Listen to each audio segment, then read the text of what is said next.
Hello dear students, कैसे हैं आप सभी। उम्मीद करता हूँ ठीक ठाक होंगे। एक बार फिर से मैं विकास मौर्य आप सभी का स्वागत करता हूँ मेरे चैनल में। दोस्तों, एक्सक्लेमेटरी सेंटेंस को डायरेक्ट से इनडायरेक्ट स्पीच में बदलने के बहुत सारे नियम हैं जो मैं आज आपको बताने वाला हूँ। अगर आप वीडियो को पूरा देखेंगे तो आपको क्लियरली सारे रूल्स और कैसे डायरेक्ट से इनडायरेक्ट में बदलेंगे ये चीज़ आपको पता होने वाली है। तो वीडियो को अंत तक देखिएगा। अगर आप मेरे चैनल में अभी भी नए हैं तो चैनल को सब्सक्राइब कर लीजिएगा। चलिए चलते हैं डायरेक्ट से इनडायरेक्ट पर एक्सक्लेमेटरी सेंटेंस का। तो देखिए, ही सेड उसने कहा, एलिस अफसोस, ही हैज लॉस्ट उसने खो दिया है, हिज मेमोरी यानी अपना स्मृति, अपनी याद, उसने अपनी याद खो दी है, स्मृति खो दी है।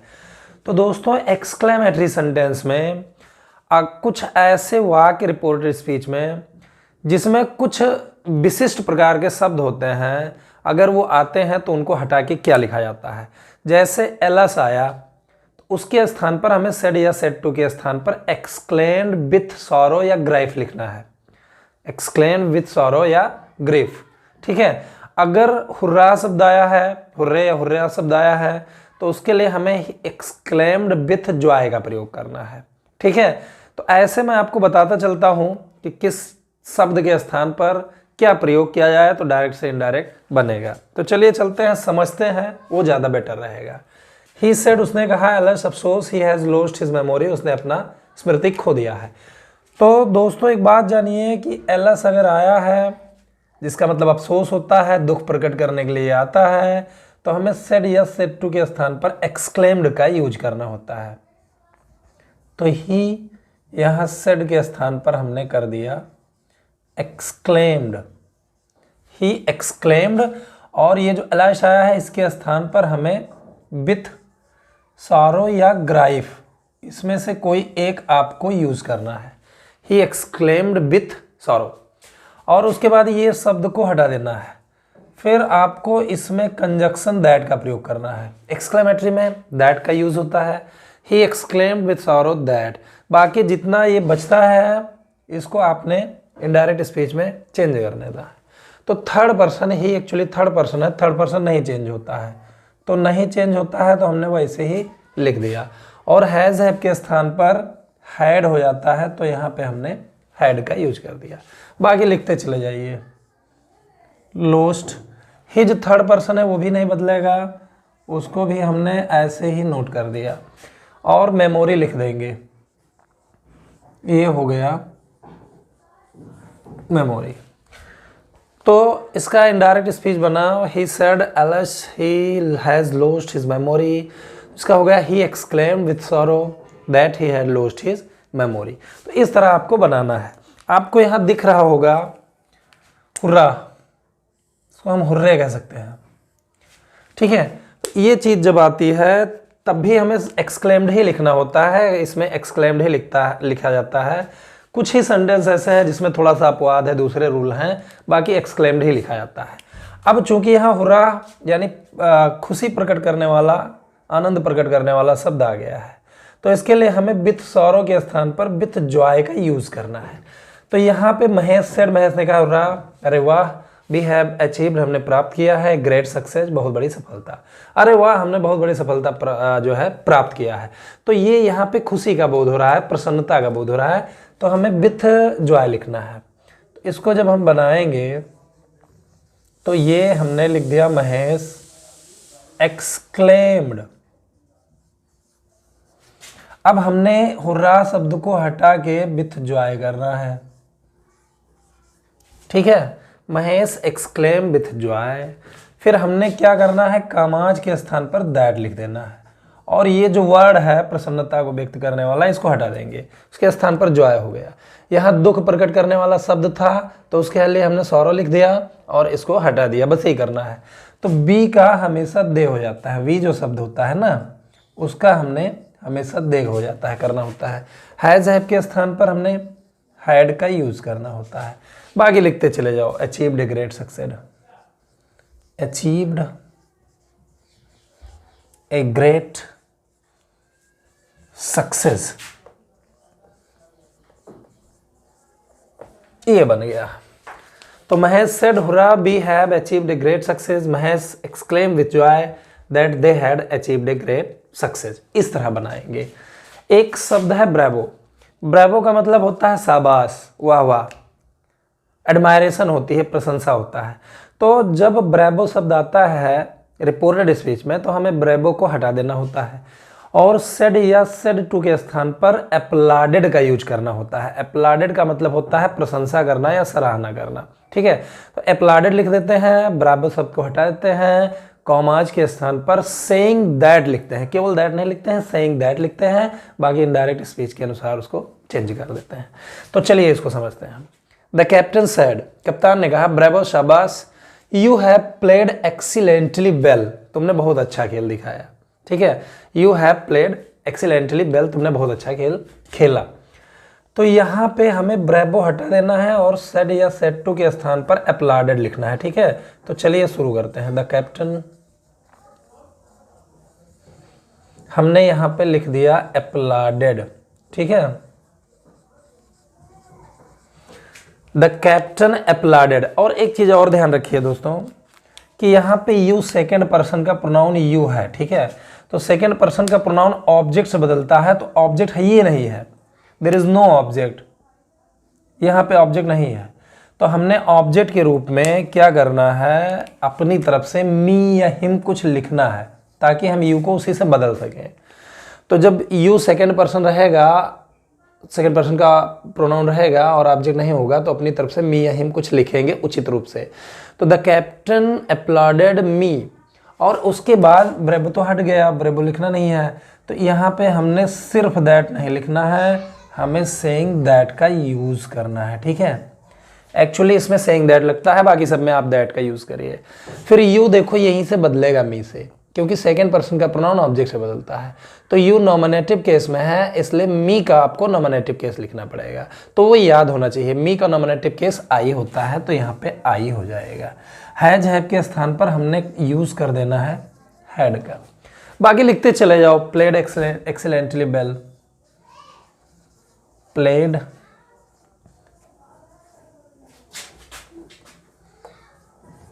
एक्सीलेंटली वेल, तो यहाँ पे हमने ये बन गया।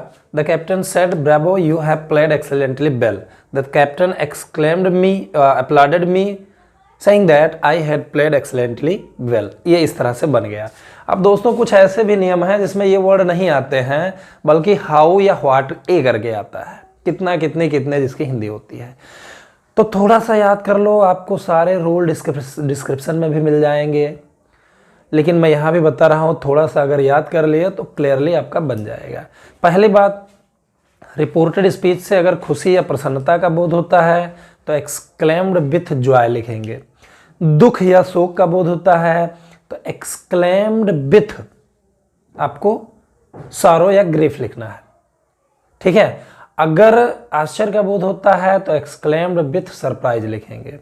अगर गुस्से का बोध होता है, क्रोध का बोध होता है, तो एक्सक्लेम्ड विथ एंगर लिखेंगे, ठीक है। इस तरह से जिस चीज का, जैसे घृणा का बोध हो रहा है, घृणा या तिरस्कार का बोध हो रहा है, तो आपको एक्सक्लेम्ड विथ कंटेम्प्ट लिखना है या हैट्रेड लिखना है, ठीक है। तो ये चीज लिखने के बाद आपको कॉमाज के स्थान पर दैट लगाना है और हाउ के स्थान पर वेरी और व्हाट ए के स्थान पर ए वेरी लिखना है।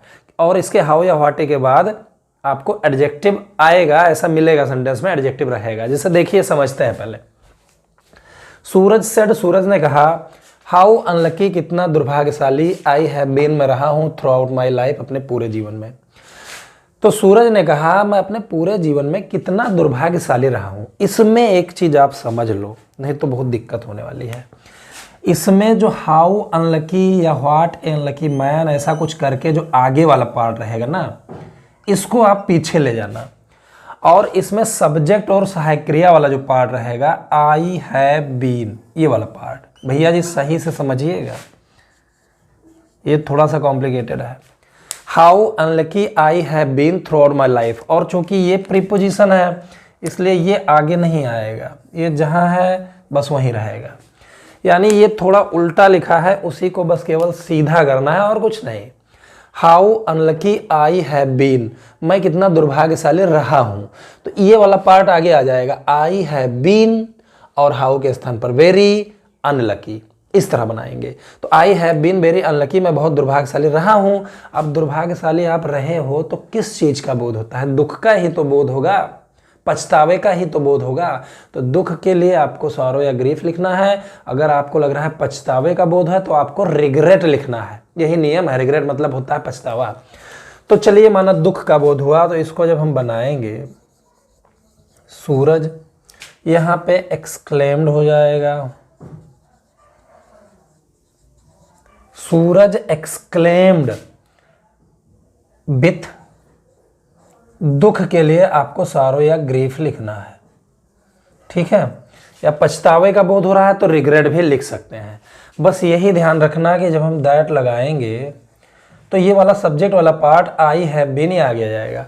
आई यहाँ सूरज से बदलेगा, आई यहाँ सूरज से बदलेगा, आई नॉमिनेटिव केस में है, सूरज का नॉमिनेटिव केस ही लिखना पड़ेगा, तो यहाँ ही हो जाएगा।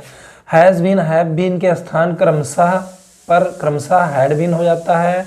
और अब ही हैड बीन लिखे तो ये वाला उधर ले जाओ, हाउ अनलकी, हाउ के स्थान पर वेरी हो जाएगा। देखो उसके बाद एडजेक्टिव आया है अनलकी, तो that he had been very unlucky वैसे ही लिख दो। ये बन गया। लास्ट में थ्रू आउट माई लाइफ लिखा है, उसको जोड़ दो। इसको यहां पे आपने जोड़ दिया, थ्रू आउट।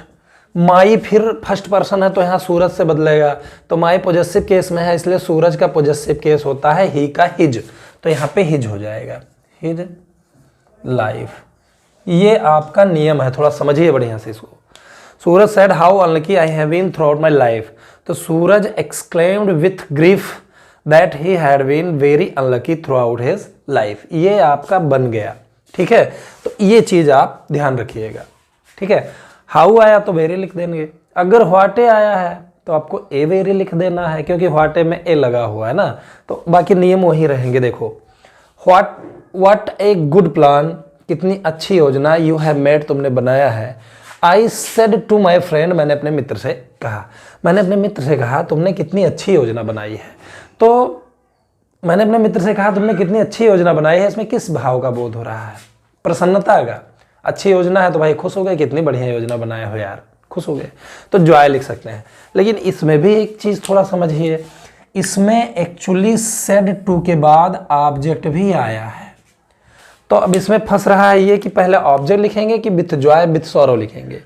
तो पहले आपको ऑब्जेक्ट लिखना है आई एक्सक्लेम्ड, ठीक है। एक्सक्लेम्ड के बाद आपको टू भी लिखना है और फिर ऑब्जेक्ट लिख देना है my friend, I exclaimed to my friend, तब लिखेंगे विथ जॉय या विथ सॉरो, जो भी आपका वो पता चले, वो आंख से बोध हो, दर्शाए सेंटेंस उसके अनुसार। तो इसको तुमने कितनी अच्छी योजना बनाई है, या तो ये आश्चर्य हो सकता है या खुशी हो सकती है। चलो हमने माना ये प्रसन्नता है, खुशी है, तो हमने एक्सक्लेम्ड लिखा सबसे पहले, आई एक्सक्लेम्ड। पहले आपको ऑब्जेक्ट लिखना है to my friend, I exclaimed to my friend, और यहाँ पे खुशी की बात हो रही है, प्रसन्नता का बोध हो रहा है, तो आपने लिखना है विथ जॉय, ठीक है। तो I exclaimed to my friend with joy. फिर आपने दैट का यूज करना है यहाँ पे। दैट का यूज करने के बाद आपको ये ध्यान रखना है, जैसे कि मैंने उस संडे से बताया था, कि आपको ये वाला portion what a good plan, ये वाला पोर्शन ये आपको पीछे कर देना है, और आपको ये वाला पोर्शन जो सब्जेक्ट वाला पोर्शन है, सब्जेक्ट है और उसमें सहायक क्रिया और क्रिया है, इसको आपने आगे कर देना है। यानी what a good plan you have made, तो यू हैव मेड आगे ले आओ, यू हैव मेड, और व्हाट ए के स्थान पर आपको कर देना है ए वेरी गुड प्लान। बनता चला जाएगा, बहुत ही इजी है।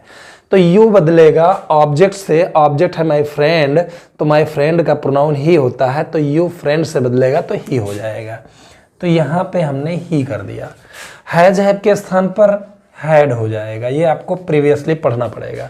ये लिख दो मेड, सारे डायरेक्ट इनडायरेक्ट के जो लिंक हैं वो आपको मिल जाएंगे डिस्क्रिप्शन में। सारा जब आप सही से पढ़ेंगे 1 by 1 स्टेप बाय स्टेप तो आपको समझ में आएगा। तो ही हैड मेड और ये व्हाट ए गुड प्लान, इसको पीछे करना है, व्हाट ए के स्थान पर ए वेरी हो जाएगा। ए वेरी गुड प्लान, ये आपका बनके तैयार हो गया indirect speech. What a good plan you have made, I said to my friend. तो I exclaimed to my friend with joy that he had made a very good plan. इस तरह आपको बनाना है। तो इन दोनों सेंटेंसेज में आपने देखा कि हाउ या व्हाट के बाद एडजेक्टिव था, जिसे यहाँ पे हाउ के बाद अनलकी एडजेक्टिव था और यहाँ व्हाट के स्थान पर गुड एडजेक्टिव है। तो एक और नियम समझते हैं, अगर हाउ या व्हाट के बाद एडजेक्टिव या एडवर्ब आपको नहीं मिलता है तब आपको वेरी या ए वेरी का प्रयोग नहीं करना है। ये सारे रूल्स आपको डिस्क्रिप्शन में मिल जाएंगे, लेकिन ऐसे समझते रहिएगा तो और भी अच्छा है। तो आपको वेरी या ए वेरी का यूज नहीं करना है, बल्कि आपको किसी उचित एडजेक्टिव का प्रयोग करना है। ये चीज आपको पता करना पड़ेगा हिंदी निकाल के कि किस चीज का बोध हो रहा है। जैसे कि समझिए, मनोहर सेड, मनोहर ने कहा, व्हाट ए स्पीच, क्या भाषण, ही हैज डिलीवर्ड, उसने दिया है, फ्रॉम द स्टेज यानी मंच से। उसने मंच से क्या भाषण दिया है। तो इसमें भाषण कैसा था कुछ पता ही नहीं है, एडजेक्टिव ही नहीं है। व्हाट ए स्पीच, क्या भाषण, तो कैसा भाषण था कुछ पता नहीं है।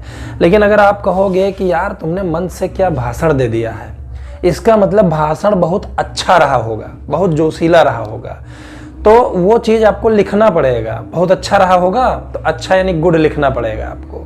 बेरी या बेरी इसमें नहीं लिखेंगे क्योंकि इसमें एडजेक्टिव एडवर्ब नहीं आया है। तो Manohar said what a speech he has delivered from the stage, उसने मंच से क्या भाषण दिया है। तो ये आश्चर्य का बोध रहा होगा या खुशी का बात रहा होगा। तो आश्चर्य के लिए आपने क्या करना है, मनोहर, आपने लिखना है एक्सक्लेम्ड, और आश्चर्य के लिए आपको एक्सक्लेम्ड विथ सरप्राइज लिखना है। ये चीज आपको करना है भैया जी। मनोहर एक्सक्लेम विद सरप्राइज दैट, फिर ये काम मत भूलना कि सब्जेक्ट वाला पोर्शन आपने आगे लाना है। ही हैज डिलीवर्ड, सब्जेक्ट प्लस क्रिया या सहायक क्रिया वाला, और इधर वाला पोर्शन आपने पीछे ले जाना है। तो अभी आपने व्हाट के स्थान पर वेरी या वेरी लिखते थे, लेकिन यहाँ पर आपको एक उचित एडजेक्टिव लिखना है क्योंकि एडजेक्टिव है नहीं, वेरी और ए वेरी लिखा ना जाएगा। तो ये हो जाएगा ही हैज डिलीवर्ड, यहाँ पे सॉरी थोड़ा सा गलत हो गया है, डिलीवर्ड, इसको आप सही कर लीजिएगा, delivered, he has delivered from the stage. तो यहाँ पे ही हैज डिलीवर्ड आगे आ जाएगा, ही थर्ड पर्सन है बदलेगा नहीं, हैज हैव के स्थान पर आपने हैड का यूज कर देना है, ही हैड और डिलीवर्ड वैसे ही लिख देना है। ही हैड डिलीवर्ड और यहाँ व्हाट ए स्पीच यानी कैसा स्पीच रहा होगा, अच्छा रहा होगा, तो ए गुड स्पीच आपको लिखना है, ए गुड स्पीच। थोड़ा सा टफ है लेकिन अगर आप दिमाग लगाएंगे तो आपको समझ में आएगा। और उसके बाद फ्रॉम द स्टेज वैसे ही छाप देंगे, ये इस तरह बनेगा। तो Manohar said what a speech he has delivered from the stage, तो हो जाएगा Manohar exclaim with surprise that he had delivered a good speech from the stage. ये एक और समझ लीजिए, आपको मौका है समझने का।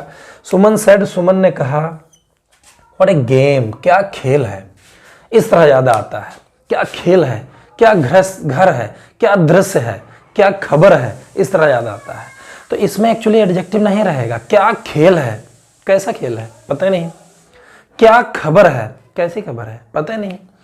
लेकिन उससे हम अगर ध्यान दें तो पता लगेगा कि वो कैसा खबर रहा होगा, कैसा खेल रहा होगा। माना चल रहा है गेम, आपने कहा यार क्या खेल है, इसका मतलब खेल बहुत ही रोचक है, बहुत अच्छा है, बहुत शानदार है। तो वो चीज आपको लिखना पड़ेगा क्योंकि वो है नहीं, वो तो आपकी सोच है। और आपने बेरी ए बेरी का यूज नहीं करना है। अगर ऐसे वाक्यों में सब्जेक्ट और सहायक क्रिया मिसिंग है, सब्जेक्ट और सहायक क्रिया नहीं लिखी हुई है, तो आपको इट इज मान कर उसे इटवाज में बदल देना है। तो चलिए समझते हैं। सुमन सेड, सुमन ने कहा, व्हाट ए गेम, क्या खेल है। तो ये भी आश्चर्य से उसने कहा होगा।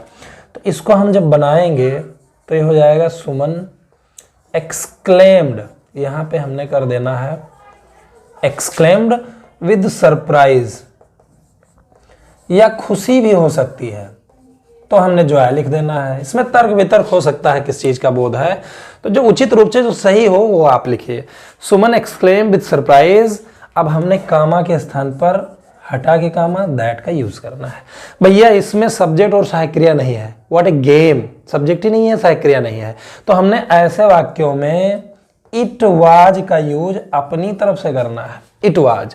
और यहाँ पे वेरी वेरी नहीं लिखना है, यहाँ पे वो गेम कैसा रहा होगा, बहुत ही रोचक रहा होगा, तो उसके लिए रोचक, अच्छा, शानदार, बढ़िया, दुर्लभ, जो भी उचित हो वो हमने लिख देना है। इट वाज एन इंटरेस्टिंग, चलो माना हमने लिख दिया इंटरेस्टिंग, तो ये भी सही है, इंटरेस्टिंग गेम। या शानदार भी हो सकता है, यूनिक भी हो सकता है, तमाम ऐसी चीजें हैं जो हो सकती हैं, केवल एक ही चीज नहीं लिखा जाएगा। Suman said what a game, तो ये बना Suman exclaim with surprise that it was an interesting game. ठीक है, रुचिकर, ये बढ़िया, नाइस गेम, ठीक है, एक्सीलेंट गेम, यूनिक गेम, बहुत सारे शब्द हो सकते हैं। तो इस तरह से आपको एक्सक्लेमेटरी को डायरेक्ट से इनडायरेक्ट में बदलना है। उम्मीद करता हूं ये चीजें आपको समझ में आई हैं। अगर कोई भी डाउट है तो कृपया मुझे कमेंट करिए, और अगर मेरे चैनल में अभी नए हैं तो चैनल को सब्सक्राइब कर लीजिए। ऐसे ही महत्वपूर्ण वीडियो को देखने के लिए कल मेरे वीडियो में चैनल में जरूर आना।